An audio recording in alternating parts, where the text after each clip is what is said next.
What a good man does is always right.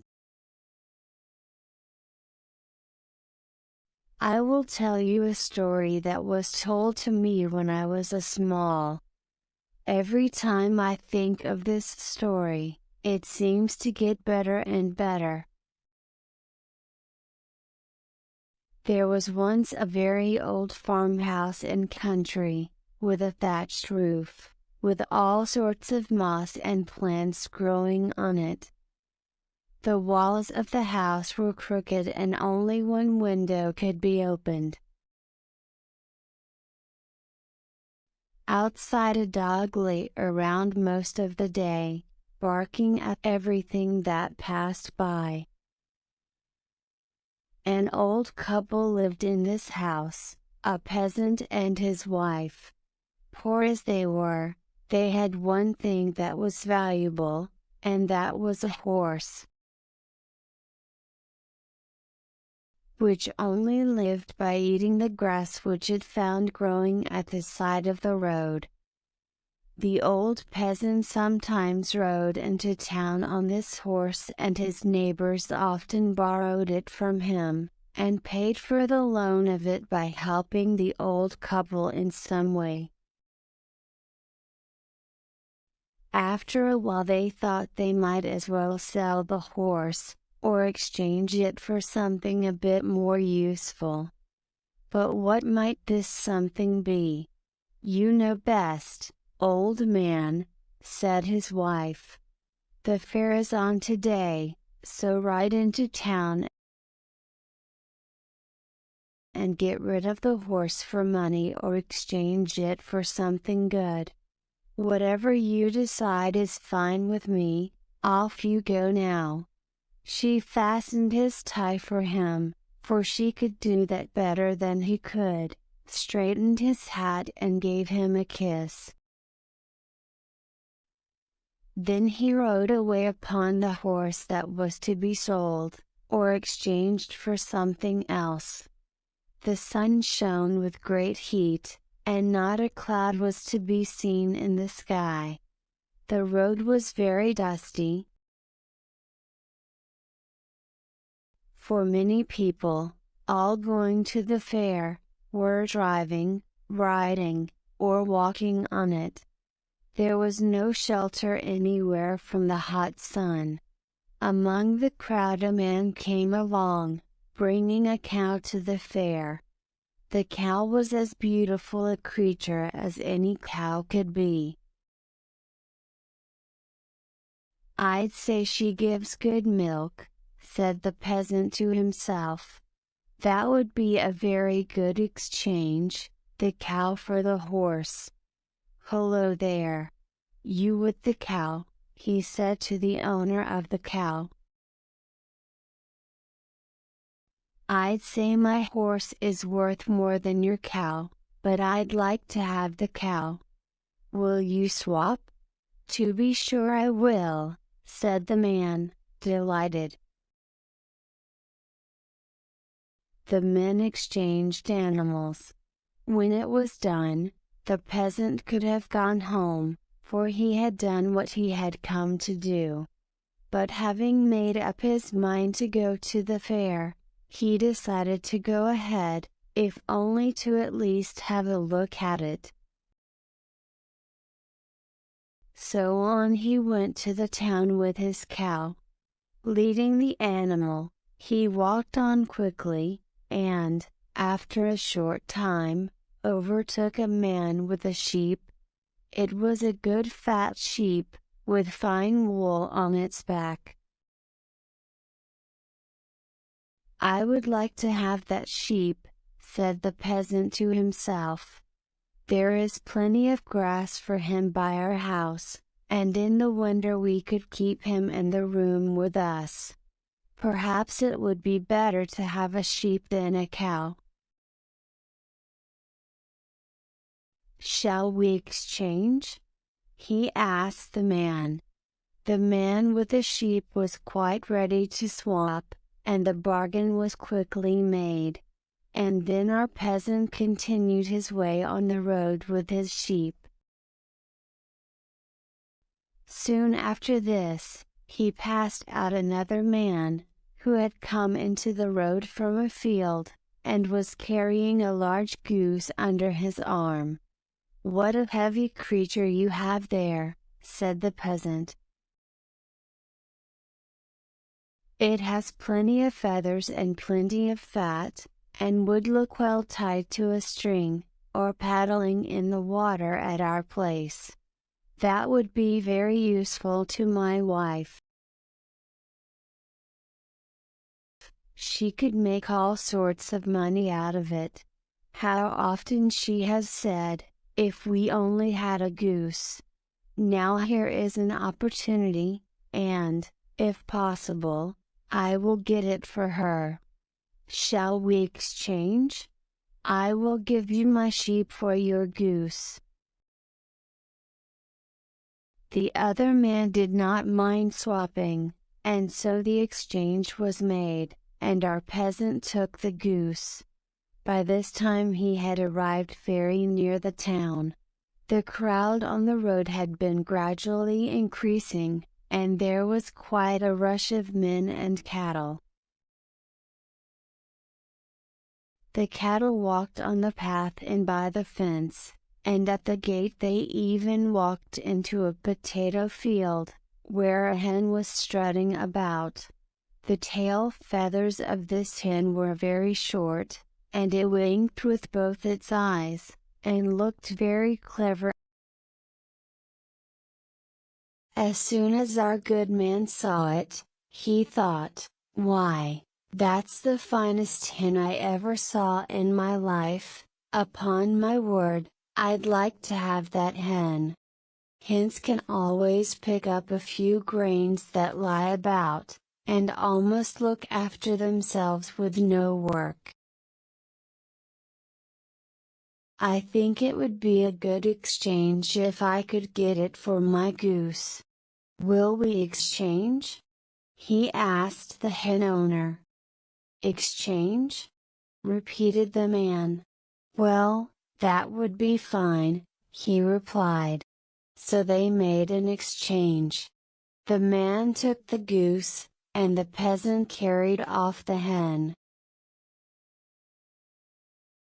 Now all this swapping of animals on his way to the fair was hard work, and he was hot and tired. He wanted something to eat, and a nice drink, so he went into an inn. He was just about to enter, when the stableman came out carrying a sack. "What have you in that sack?" asked the peasant.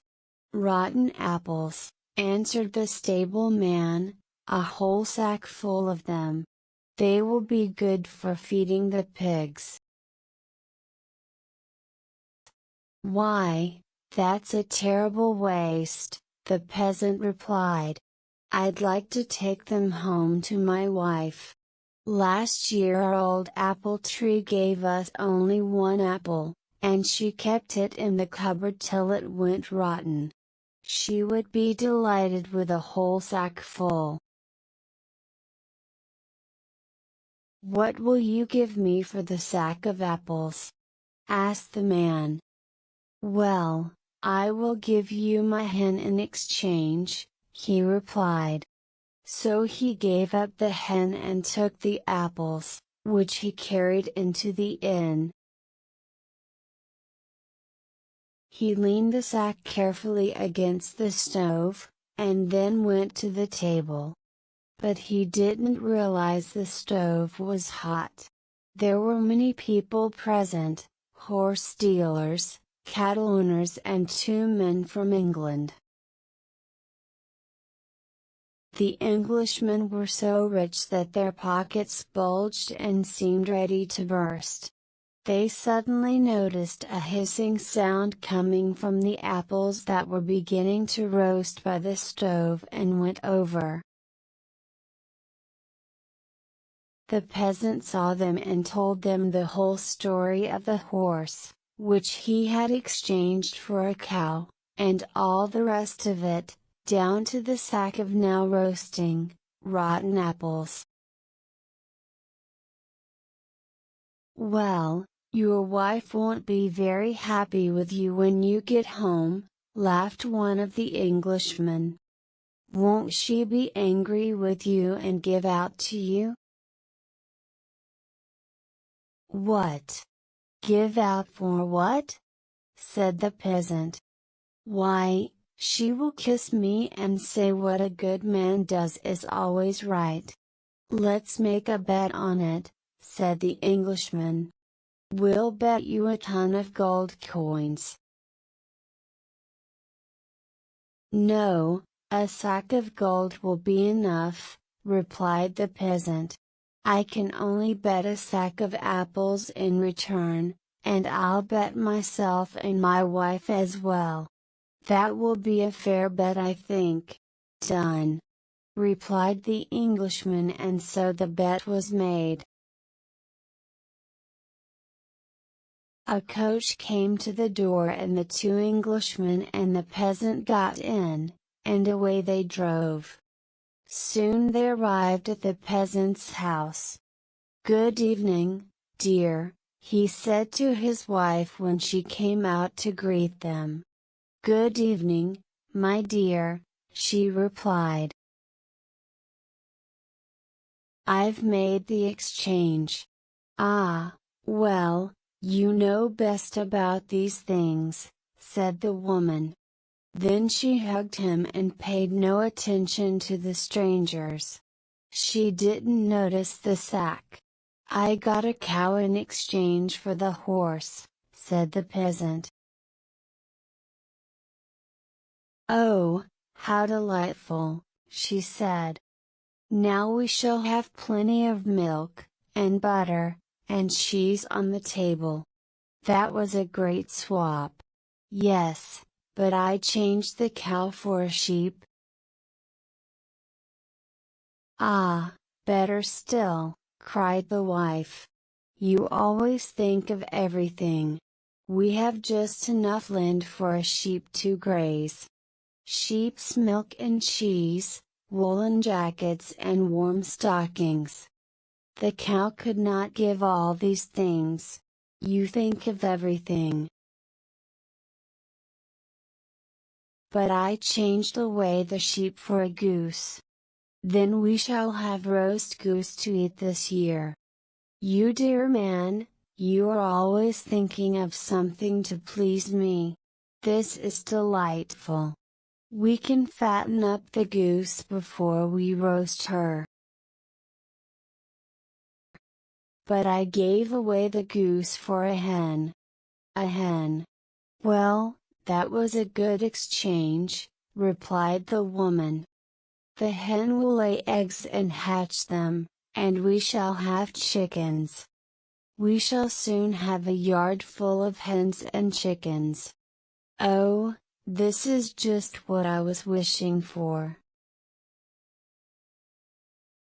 "Yes, but I exchanged the hen for a sack of rotten apples." "What? I must really give you a kiss for that," cried the wife. "My dear good husband, now I'll tell you something. Do you know, almost as soon as you left me this morning, I began thinking of what I could give you nice for supper this evening, and then I thought of fried eggs and bacon and herbs."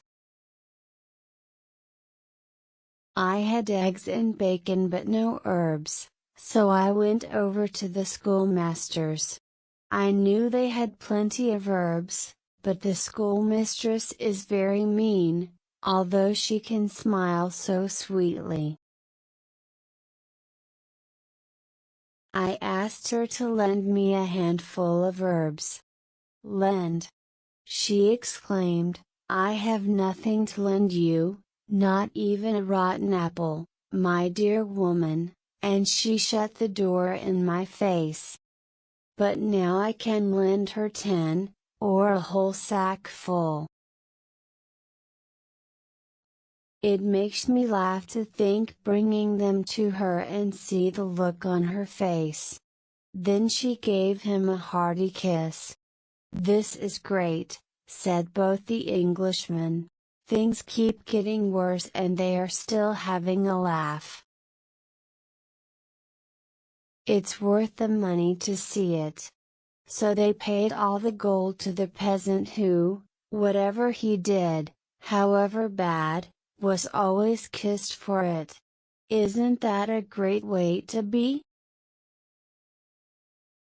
This is the story I heard when I was a child. And now you have heard it, too, and know that what a good man does is always right.